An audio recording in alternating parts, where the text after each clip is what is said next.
Hola, buenos días. Me llamo Hans Harms, soy sociólogo, doctor en filosofía, alemán, o mejor dicho, frisón, porque soy del norte de Alemania. Frisia es una franja muy estrecha en la costa del Mar del Norte entre Alemania y Dinamarca. Yo llevo más de 30 años viviendo aquí en San Sebastián, en el País Vasco, porque por eso tengo ciertas dudas si sigo siendo un frisón vasco o ya soy un vasco frisón. Aquí estoy, la verdad es que muy a gusto. Los que conocen San Sebastián sabrán por qué vivo aquí. Me dedico a diversas cosas, pero sobre todo a la sociología, y en ese campo he trabajado mucho en cuestiones de participación ciudadana con una metodología que ha inventado un profesor mío en la Universidad de Wuppertal y que yo he introducido aquí en España, pero también he realizado proyectos en Alemania, en Bélgica, Ecuador, etc. El título de esta presentación podría ser ¿Quién decide nuestro futuro? O también subtítulo El poder de la manipulación. Si analizamos un poco el pasado reciente, las últimas décadas, nos damos cuenta que se han tomado decisiones en su momento que hoy resultan erróneas. ¿Pero quién ha tomado esas decisiones? Supuestamente han sido los partidos, los políticos, los gobiernos, los ciudadanos, etc. Pero no. Muchas veces han sido las grandes empresas que han tomado estas decisiones que han cambiado nuestras sociedades. Si miramos, por ejemplo, el tema del tráfico, del transporte individual, de los coches, ¿quién lo ha decidido? ¿Los partidos? No, las grandes empresas. ¿Cómo lo consiguieron? En Estados Unidos hubo un cartel, una organización criminal, fueron denunciados y sentenciados por ello, que fueron los grandes productores de coche, GM, General Motors sobre todo, de neumáticos, Firestone, y de gasolina, Standard Oil, Esso. ¿Qué hicieron? Ellos formaron un cartel y decidieron comprar todas las compañías de tranvía en Estados Unidos en más de 100 ciudades con el único propósito de liquidar estas compañías y con esto acabar con las tranvías. Como no había alternativa, la gente fue casi, se puede decir, obligados a comprar un coche. Las compañías fueron, como he dicho antes, acusados, sentenciados, pero las empresas pagaron $5,000 y los individuos implicados en esta cuestión pagaron $1 de multa. Es decir, una absoluta ridiculez. Otro tema que yo me acuerdo, los que hemos vivido los años 60, 70, fue una manipulación total sobre el futuro de la energía y el tema de la energía nuclear.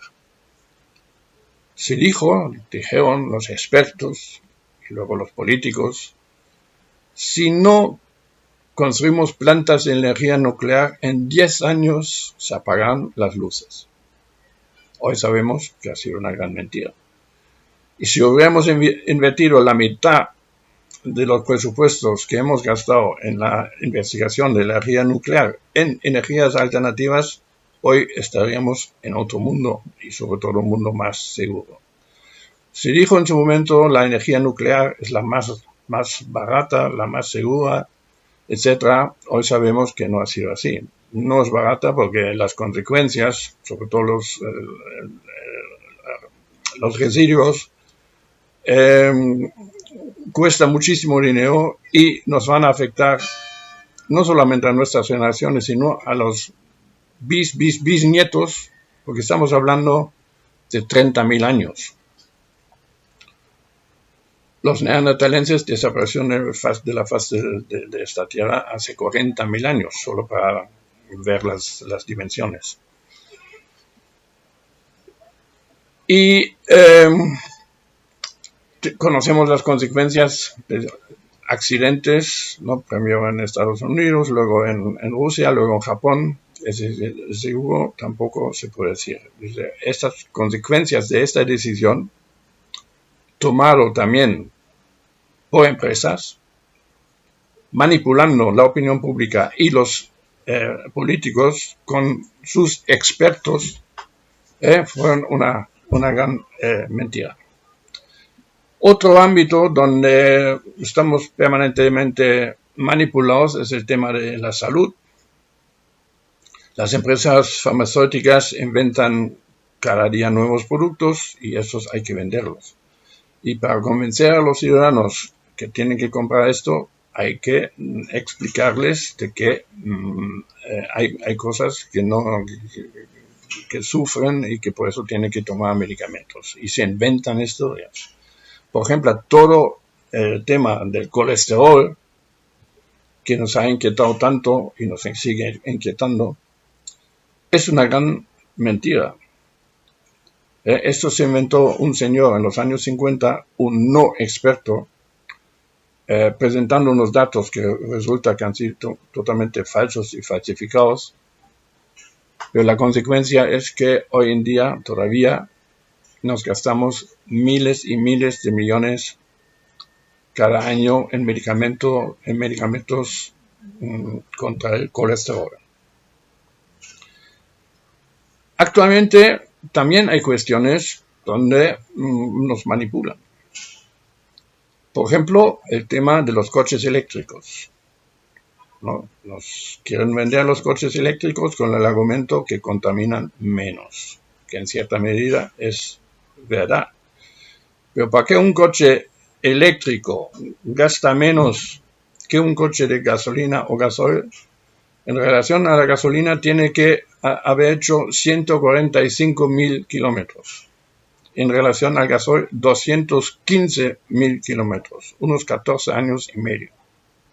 Es decir, no es verdad o no es recomendable enviar nuestros coches que todavía funcionan bien a la chatarra para comprar un coche eléctrico. Estamos casi obligados de comprar un coche eléctrico porque nos van a poner límites a los coches de gasoil así para entrar en las ciudades.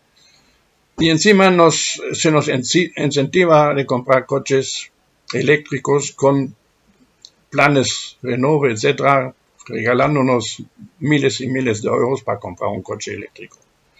La cuestión detrás no es el medio ambiente, sino mantener a flote el sistema que está basado en construcción, producción, consumo y creación o mantener de empleo. La cuestión es mantener a flote el sistema que está basado en este círculo vicioso. Todos conocemos ya, y nadie lo duda hoy en día, las consecuencias sobre el medio ambiente, etc. Y los coches eléctricos tienen otro pobremente handicap porque las baterías solo funcionan durante alrededor de 100.000 kilómetros. Y la cuestión es después, ¿qué hacemos con estas baterías? ¿No? Esto también tendrá su impacto medioambiental. Y otro tema que me inquieta a mí es el tema 5G, es decir, la quinta generación de digitalización. Yo tengo un ordenador como este, tengo una cámara de fotos, tengo mi móvil, tengo otros aparatos, y la verdad es que no alcanzo de saber conocer ni el 5 ni 10% de las opciones y capacidades que tienen esos aparatos. Y cuando consigo llegar a un nivel de 40-50%, pues estos aparatos ya son obsoletos y tengo que comprarme otro y volver a empezar. Las consecuencias de la digitalización en los últimos años y décadas han sido un impacto muy, muy importante sobre nuestras sociedades, sobre todo nuestros hijos. Y francamente no sé si todo es positivo. Yo lo dudo mucho. Y no sé qué va a significar el 5G, ¿no? Que parece que el gobierno español es convencido de que hay que apostar por esta vía y quieren ser número uno en la digitalización de aquí a 5 años. Pero yo creo que tengo aquí un artículo, un comentario de un señor aquí en el Diario Vasco hace poco, no sé si ve, es al revés. Nadie atrás, todos a correr. Nos tenemos que adaptar al ritmo que nos impone la evolución del mundo. Es decir, siempre corriendo, parece que como gallinas sin cabeza, correr, correr, correr, nadie sabe en qué dirección. Pero nos tenemos que adaptar a lo que nos viene encima. ¿Quién dice esto? ¿Quién ha decidido esto? Pues yo no. Y a mí me gustaría, antes de apostar por una cuestión, una nueva tecnología, una digitalización que nos va a cambiar otra vez completamente y nos va a hacer muchísimo más transparente cada día, es decir, todo el mundo sabe ya de todo de nosotros. Yo recibo cada mes, sin haberlo pedido, un informe de Google Maps sobre mis movimientos. Me hacen un resumen de todos los trayectos que he hecho andando en transporte público, en mi coche particular, en vuelo, las distancias, los sitios, las ciudades, los pueblos, los bares, los restaurantes y las tiendas que he visitado. Impresionante. Pues me parece curioso y me interesa, y como tengo la conciencia limpia, no me preocupa. Pero no creo que todo el mundo estaría de acuerdo de que se sabe dónde han estado durante todo un mes, en qué sitios. Esto es contra la intimidad de cada uno. Claro, yo puedo renunciar a este servicio, pero eso no quiere decir que esos datos no van a seguir existiendo. Y quién sabe quién tiene acceso a estos datos. He visto hace poco un reportaje también de las muñecas Barbie de Estados Unidos, que hablan ya con los niños, les preguntan, ¿y tú qué quieres ser en el futuro?, etcétera. Y esos datos pasan directamente a la empresa. Y esas familias reciben publicidad en cuestión de estas respuestas de los niños a su muñeca. Todos sabemos, si alguna vez hemos buscado algún producto, alguna cosa en el ordenador, al día siguiente y durante semanas nos mandan automáticamente publicidad sobre el producto que hemos mirado. Es decir, estamos totalmente en manos de estas empresas y estamos sistémicamente manipulados. La cuestión es, ¿qué hacer? Yo creo que tenemos que organizar un debate social entre los ciudadanos, analizar estas cosas antes de que se tomen las decisiones, informarnos y tomar las decisiones correspondientes. Y eso un poco es la idea de la metodología con la que yo trabajo en participación ciudadana, que se llama Núcleos de Intervención Participativa, que es una metodología basada en una selección al azar de ciudadanos, es decir, no representantes de partidos o de grupos de interés, etcétera, sino ciudadanos de a pie, que se reúnen durante 3 a 5 días. Se les paga por ese trabajo que están realizando. Reciben todo tipo de información sobre una cuestión determinada, tanto en contra como a favor. Por ejemplo, hemos hecho proyectos sobre infraestructuras, por ejemplo, aquí en el País Vasco, la autovía Malza-Gobina o San Sebastián-Vitoria, para evitar conflictos y consensuar las decisiones, sobre todo en base a información. Es decir, ahí aparecen expertos, políticos, representantes de grupos de interés.